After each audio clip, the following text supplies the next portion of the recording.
Greetings, Dr. Joseph Martin. Vision Quest, the need to find your soul's messages for you.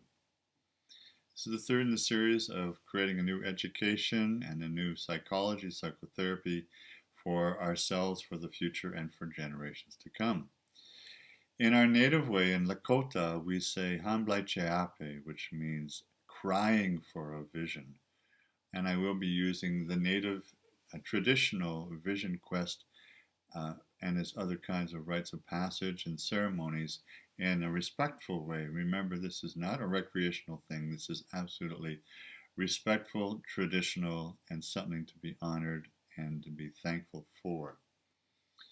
Now, we've always said that in this society now, you're going to need to deprogram yourself from the brainwashing of society and institutions and nation states. We're in a long tradition for at least 50, 60 years now of great thinkers and philosophers over the last 60 years who said we need to do this for ourselves to create independence, freedom, and self-confidence through critical thinking and doing a lot of inner psychological, spiritual, emancipatory work. Dr. Carl Jung, in the 1950s, shortly before his death in 1961, said that the nation states pose the biggest problem for the freedom and the personal growth and evolution of the individual worldwide. And to this end, he said, he wrote many books, Man and His Symbols. The Undiscovered Self is a book you would like to read. As you know, most of my work has been with the Jungian program of depth psychology and dream work. And Ivan Illich, who I had the great fortune to work with at CDOC in Cuernavaca in the early 1970s, wrote these following books, again saying the need to deprogram ourselves from society and its institutions. One of his best-known books is De-schooling Society, showing that the educational system just makes us pawns, makes us robots, makes us bland and non-thinkers, and imprisons us in the way that George Orwell wrote about in 1984 in Animal Farm. There was a call in the 60s and 1960s and 70s for people to try to create their own freedom, hence many different other kinds of schooling, including Waldorf, Montessori, and many others.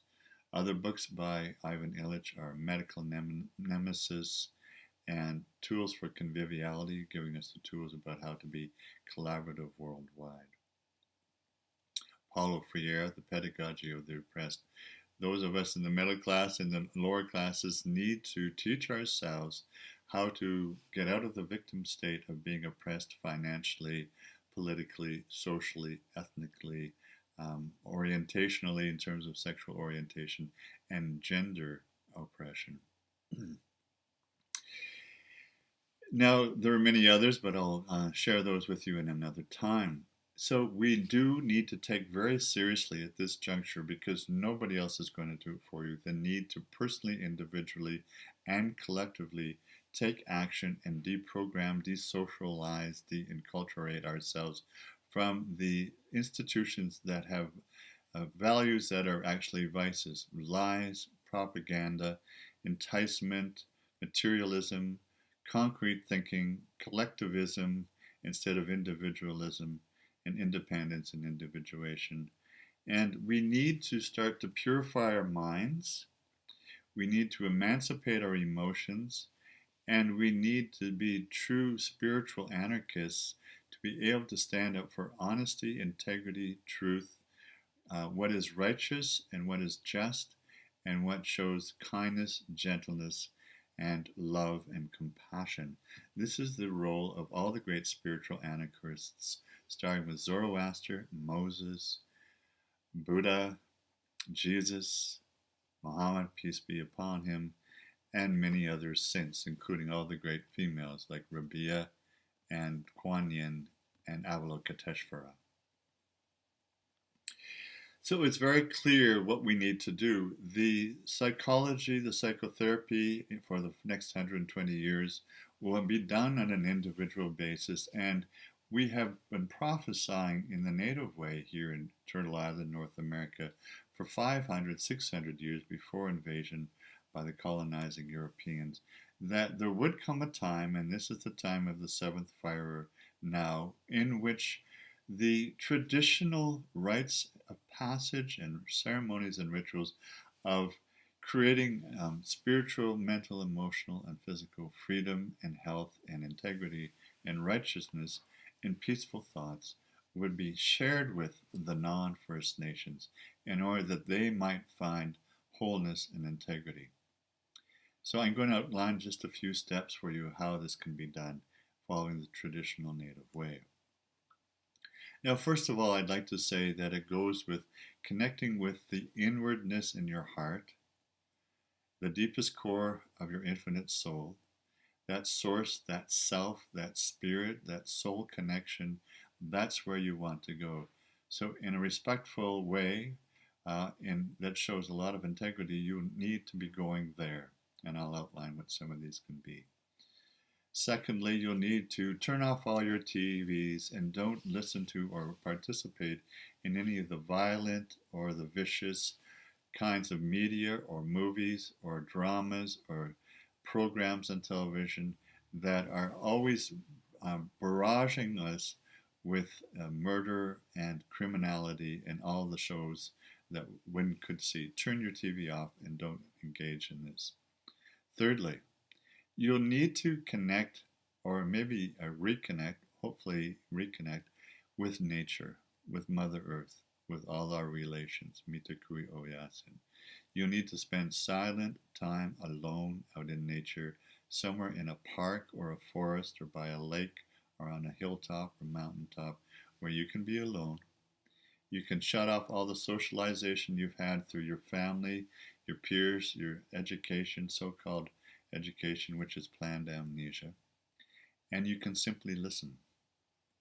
Listen in a brand new way as you've emptied yourself of what's been brought into you and let it all go. And listen to nature, the sounds, the smells, the feelings, the sensations, the beauty, the truth, the simplicity, and yet the interconnectedness of all the elements and the cycles of time during the day, weeks, months, and years, the seasons, and how the birds and the animals and the plants and trees interact.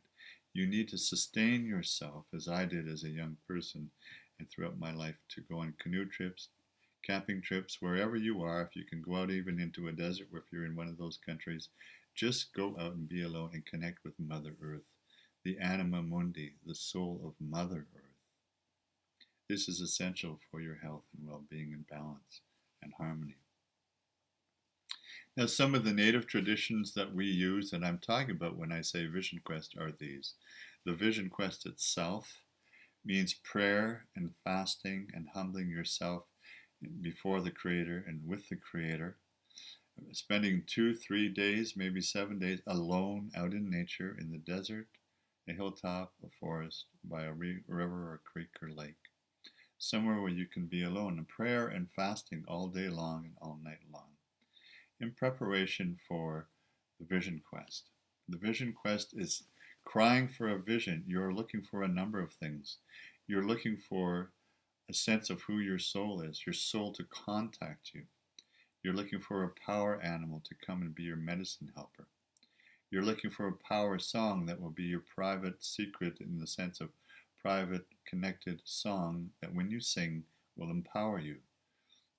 The vision quest is give you vision for your present and your future and your path, what you can share in a selfless way with all our relations, meaning the other two-leggeds, the standing ones, the trees, and all our animals and relations. And a vision that will give you courage, strength, and decision and action. Absolutely ruthless decision and courage, no matter what fears and anxieties might come. You can pass through those and create energy that's transmuting your fears and anxieties into deeper courage and strength and commitment and action. Along with this vision quest, we have medicine wheel teachings, of which there are some in my videos, and we have sweat lodges, We've done, myself and my business partner here, Miriam, have done hundreds of sweat lodges through the 13 full moon cycles of the years uh, over time, and found great health and healing for all of us who were part of these sweat lodges. And this may be, again, an honest, respectful, traditional way that you might want to engage finding your soul apart from this desecrated and debilitated society. Other things that you need to do, as I mentioned, you need to do shadow work on your own and with others. So art therapy, um, visualizations, journaling, passive and active imagination of kinds of journeys, dream work, all of these things to build your inner strength and self-worth. And do stay tuned for an upcoming e-course that will make available within probably 2 months from now on how to build your self-worth. Other things you need to be doing, of course, is to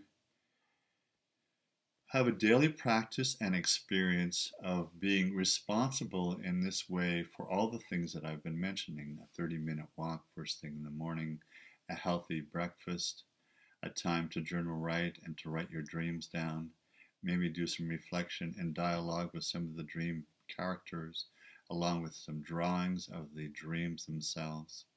Finish the dream and make it active and positive, and then go about your day and make sure you do something new and special and different every day in a responsible way.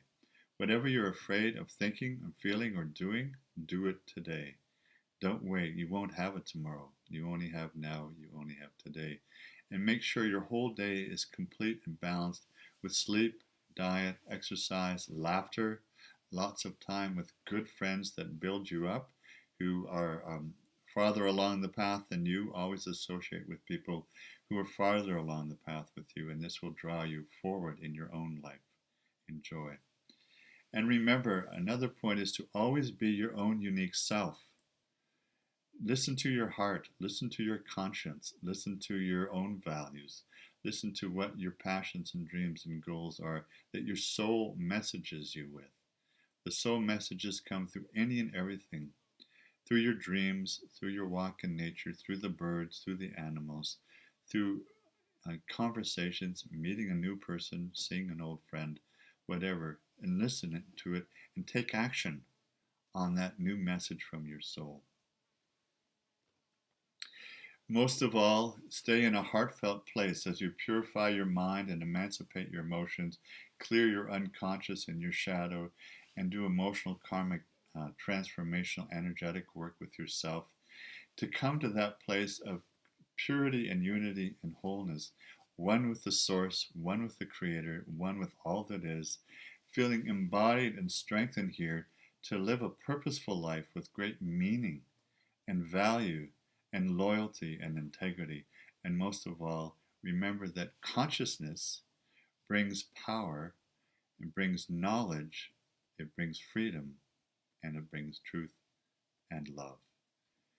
In this journey, may you find all the blessings you need, and the most important thing I'd like to suggest, the upwelling around the world of all these Occupy movements and Occupy hearts and Occupy yourself and your freedoms really is essentially about owning your feminine side.